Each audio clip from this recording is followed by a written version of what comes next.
What's up, music fans of the internet? I'm Derek. I'm Kevin. And together we're last week's album. We're bringing you the only reviews with two different views. And this week we're talking about We're All Gonna Die by Dawes. And we're asking the big question, does Dawes' ambitious We're All Gonna Die breathe new life? Cheers, Kevin and everyone at home. Cheers, Derek and everyone at home. Dawes is an LA-based folk rock quartet, and it features brothers Taylor and Griffin Goldsmith on guitars and vocals and drums, respectively. And We're All Gonna Die is the band's fifth studio album, and it follows on the heels of last year's All Your Favorite Bands. Let's talk about what it sounds like. Kevin, what'd you think? I think this album sounds like Dawes takes a trip out of Laurel Canyon and into Burning Man. Oh, yeah. I think on We're All Gonna Die, Dawes sounds like all your other favorite bands.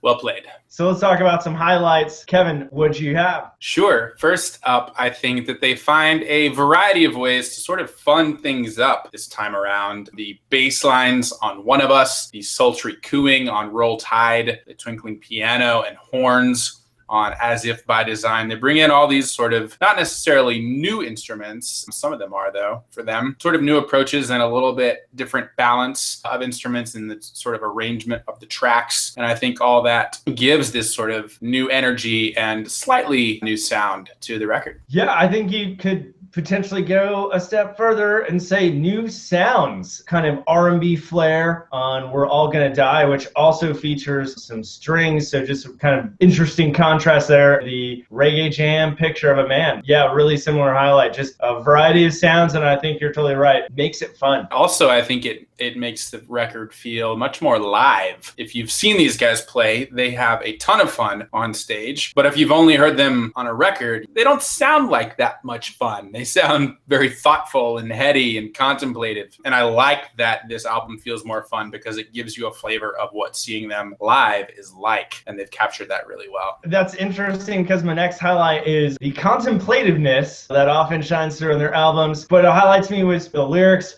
Again, strong here, which is relatively par for the course for Dawes. But whereas the last album was more nostalgic, I thought the lyrics showed more maturity and self-reflection here. One that really stood out to me was on the track Picture of Man. He says, "Speaking future words of an idiot. I understood them at once, but didn't know what I meant." Self-deprecating, but at the same time, insightful, intriguing, and I hate that I can kind of relate to that.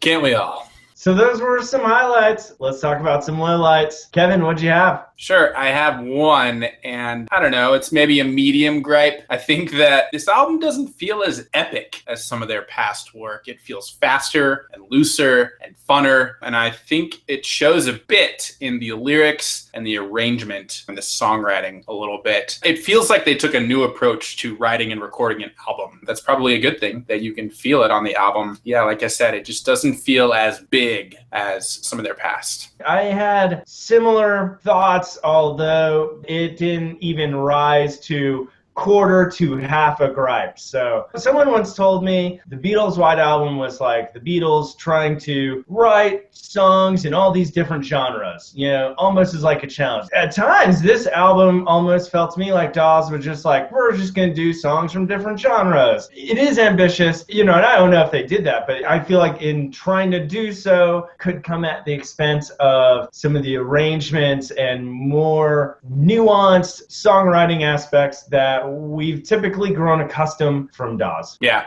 absolutely. So that brings us to the overall rating and answering the big question, does Dawes' ambitious We're All Gonna Die breathe new life? Kevin, why don't you start us off? Sure, I will start with answering that question. Does this album breathe new life? I think absolutely, and also at sort of just the right time. It feels about right for Dawes to try to change things up at this point in their career. They've given us some amazing albums, and they've, I don't want to say they've become formulaic, but to your point, Derek, we've come to set certain expectations, and I think this breaks those in some really good ways. I also think it's their most ambitious, their most risk-taking album to date, and I think it pays off for the most part. A lot of people are kind of saying this is a big departure. This isn't the Dawes we know. And I don't know, it feels pretty natural to me. There's still plenty of trademark Dawes elements, and I like the new experimentation. It's not my favorite Dawes album, but it's still a solid one. So I'm going to give this one a 4 out of 5.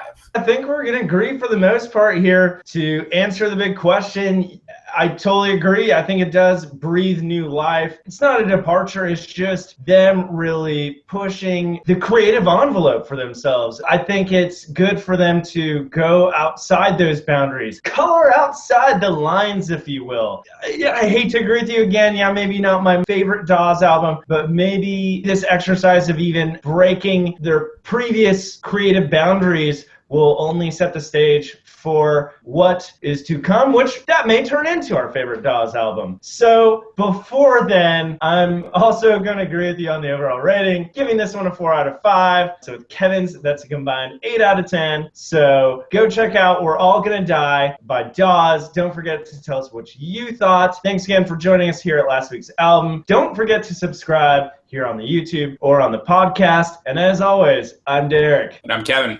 Cheers, everyone.